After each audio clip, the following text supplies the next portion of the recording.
emotion reading, like mood reading kind of things. Ends up meeting this wizard called Bayars. But there's a lot going on. I can't describe it all. The marriage portrait is a vivid evocation.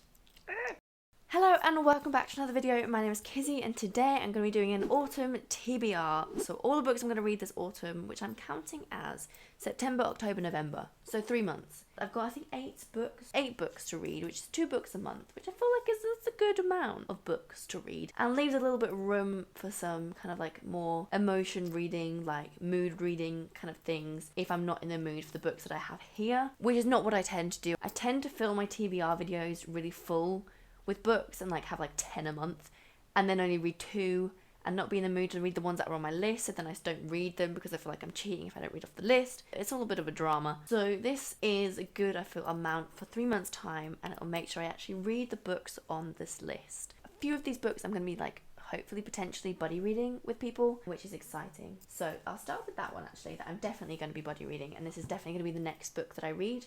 I'm almost finished the 3rd book in the series, and this is a standalone within the same world following a smaller character within the main series, and that is Best Served Cold by Joe Abercrombie. So his main series, I try to explain this series to so many people because I want them all to read it, but it is the hardest book to summarize. Like, you just can't do it. There's 4 characters. We have Logan Ninefingers, who comes from the north. He's like a grizzly northern man who is actually like really sweet and kind, so you think. He is separated from his band, his crew that he's fighting with, and ends up meeting this wizard called Bayars, and ends up going on a journey with him. He's a bit dodgy, but then we also follow Pharaoh, who is from the south. She was kidnapped and made a slave, but she's broken free and she now wants revenge for the people that have colonized her country and made her a slave, and etc. Also ends up meeting Bayars and Logan Ninefingers. Then we have Giselle, who is this pompous, very arrogant, does not give a crap about anything, cannot be bothered to do anything. He's very happy living this kind of life where he doesn't have to give a crap about everything, and is quite proud of the fact that he doesn't give a crap about anything. So he's quite a funny character actually, that he's just so kind of arrogant and self-indulgent and all these kind of things. He ends up also joining this kind of trio, this kind of band of people going on this journey to find something that I won't go into. And then our 4th character is Glocta, who was kidnapped by these people, who Pharaoh wants to revenge. He's now he's completely crippled. He's got like no teeth left. He's very angry and sarcastic and kind of just against life, but he's a torturer and inquisitor. He's also quite funny to read. People love him, but there's a lot going on. I can't describe it all, but we're back in this world for this book, following another northerner, I think, but I'm excited to continue on with this world and see where this goes. And Joe Abercrombie's a good writer. It's funny. It's a funny book, to be fair, and it's quite hard to put humour in fantasy, but he manages to do it quite well. The next one I have is one that I'm not sure if I'm going to get to, mainly just because of the size, because I need to reread the first 3 books before I get to this one, just so it's all fresh in my mind, and I want to invest everything I have into it. And that is the Way of Kings series so far. So we have Rhythm of War by Brandon Sanderson, which is the 4th book in what's going to be a 10-book series. It's chunky, as you can see. I think the first audiobook is like 40 plus hours long, and they get longer, so it's going to take me a while to get through them. But yeah, this is 1,215, 17, 19, 20 pages. So it's a chunky book, but I'm so excited. Like, I just love Brandon Sanderson so much. He's my ultimate love of fantasy. Like, I just love him so much, and I really, really want to get to this book because I don't want anything to be spoiled. I want to know everything about the world. I just want to know what happens.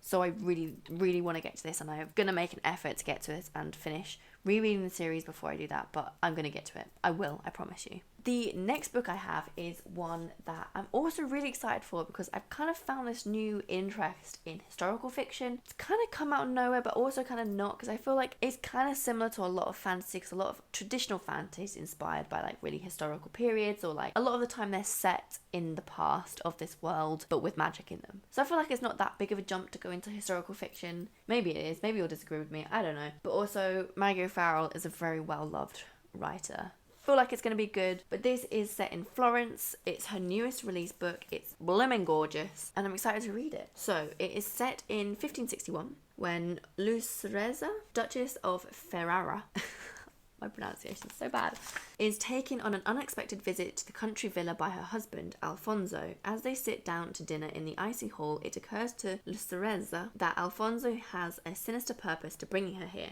He intends to kill her. Lucrezia is 16 years old and has led a sheltered life, locked away inside Florence's grandest palazzo, guarded by her father's soldiers and her mother's ladies-in-waiting. Here, in this remote villa, however, she is entirely at the mercy of her increasingly erratic husband. What is Lucrezia to do with this sudden knowledge? What chance does she have against Alfonso, the ruler of a province and a trained soldier? How can she ensure her survival? The marriage portrait is a vivid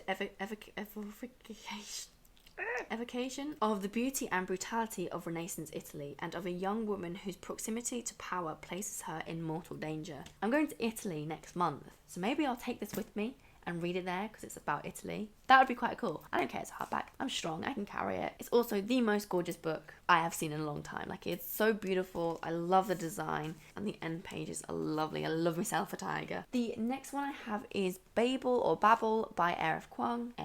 By R.F. Kuang. And I'm just so excited for this book. She's, I think, going to become one of my all-time favourite writers. If I love this one too. I've only read one series of hers. She only has like one series out. This is her next book. It's a standalone. It's a very light fantasy if you're not into fantasy, but it's about translation and how words impact us, how learning, reading and knowing multiple languages affects you, living in a country where they don't speak your native language or it's not the primary language spoken, and just how that kind of impacts people and the world. So it's set in Oxford in 1836, where these characters I think are at Oxford University, the Royal Institute of Translation. I think it's just going to be a really good read, kind of like a dark academia book, which will make it perfect for these autumnal months. And it's so gorgeous. I'm very excited to read it. So the next book I have is one that I wasn't actually going to put on my TBR, but I'm now much more intrigued to read it than I was. But it is Mischief Acts by Zoe Gilbert. This is about a man who is a hunter and he's on the run from the person who made him, and he travels through all these different times. I don't really know, but it's kind of like a magic fairy tale, modern fairy tale vibe. She's meant to be a beautiful writer and it just sounds very creative. And the way it's woven together I think will just be really interesting to read about. I don't know, I just think it's got loads of different things. Like, it's got lullabies in it. I think it will just read very kind of whimsical and magical and lovely and everything like that.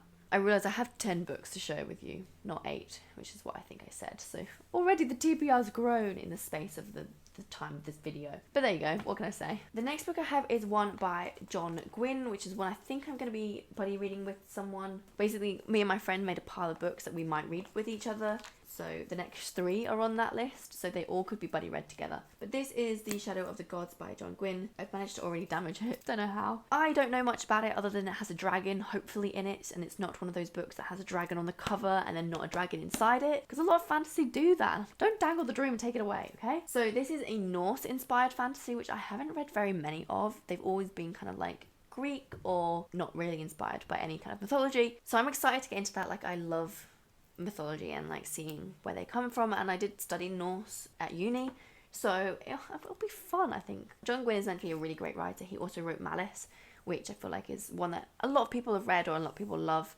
and talk about, so hopefully this has a dragon in it, because he is a grisly looking thing. We'll see.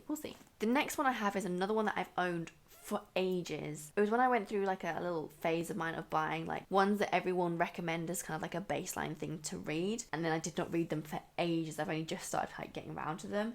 But that is The Lies of Loch Lamore by Scott Lynch. I think it is grimdark, but also has like funny moments, a little bit like A Blade itself. It's about a found family that come together, go on maybe like a heist. Maybe they're a band of thieves, the Gentlemen Bastards. I mean, a lot of people have read this. This is a lot of people's favourite fantasy book haul wrap-ups and roundups. I just am excited to read it. It's got George R.R. Martin on the front, which I feel like people put on there when it's good. Actually, no, they don't. They put that on a lot of things. I'm excited. And I now have the second book in the series as well, so I kind of need to get through this. But I feel like it will be a good one to like kind of get your teeth stuck into. So fingers crossed that is true. And then second to last, I have Ashes of the Sun by Django Wexler, which I bought coming up to a year ago now. because the hardback of the most recent one came out and I really loved the cover and I really wanted to buy that one, but I was like, I can't buy it unless I've actually read it. So I bought this one, then I did not read it, but it looks really cool. Like, that's such a cool like drawing, and I'm intrigued just by the cover. I don't know what it's about. I am a reader. I don't like knowing that much about books before I go into them. I do like kind of just finding and stumbling along it as I go. So that's why I feel like these like TBRs are always quite uninformative for you guys, because I'm just like, yeah, I just want to read this book because it's the cover, because I like the cover. So I'll read you the blurb for this one, because I've given you so little information. 400 years ago, a cataclysmic war cracked the world open. Amid the ashes, the Dawn Republic now stands guard over lands littered with eldritch relics and cursed by plague spawn outbreaks. But a new conflict is looming, and brother and sister Gear and Maya have found themselves on opposite sides of it. At the age of 5, Maya was taken by the Twilight Order and trained to be a Centrarch, wielding forbidden arcana to enforce the Dawn Republic's rule. Sounds quite complicated. On that day, her brother Gear swore to destroy the order that stole his sister, whatever the cost. 12 years later, brother and sister are two very different people. She is the Twilight Order's brightest prodigy. He is a thief, bandit, and revolutionary. Together, the siblings will discover that not even the ties of blood will keep them from splitting the world in two. So, intriguing. That does actually sound really good. Why, I shouldn't be surprised. I did buy it. But yeah, I'm excited actually to get to this, hopefully soon. So the last book I have on my TBR for autumn is one that I bought last autumny Christmassy time because I wanted to read it last autumny Christmassy time, and then I never did. But it's actually a reread for me, and I bought it in this beautiful edition. But it is the clothbound classic of Wuthering Heights. I would love to reread this. I remember studying it and I really did enjoy it, and I do want to read more classics and kind of, I don't know, I just have the urge to read this when it gets to this time of the year. Even though, I mean, I say that, but it is still really sunny outside. It's not cold yet. I will hopefully read this when it gets a bit cozier and a bit warmer. And when you're not studying it and not trying to analyse it, I hope that I kind of just enjoy it a little bit more as if I was reading it for pleasure. So obviously this is a classic about Cathy and Heathcliff. I just am excited to read it again. Hopefully I will. Classics are things that I put on my TBRs all the time and then I never ever read them. But you know, we can always strive to improve and actually complete the TBR. So yes, this is the last book on the TBR. I would like to read it before the end of the year. Hopefully before November. So there we have my TBR for autumn. It's going to be hopefully a good one. I will try and do some vlogs for some of these books, reading them. It might not be the most cohesive of vlogs, but just something so that you can see my thoughts as I go along with them. Maybe I'll do one for Babel. That would be quite cool. I hope you enjoyed this video. Let me know which ones you want to read. If you'd like to do any, like join any of the buddy reads, that would be quite cool. Maybe we could get like a group chat or something, because I really did enjoy doing a buddy read. Like, I've never done one before, but it was actually a lot of fun. Just like messaging saying, have you got to this chapter yet? It's incredible. Let me know. Thank you again for watching. I hope you had a good day, and I'll see you in another video very soon. Then we have, oh, what's he called? Shit.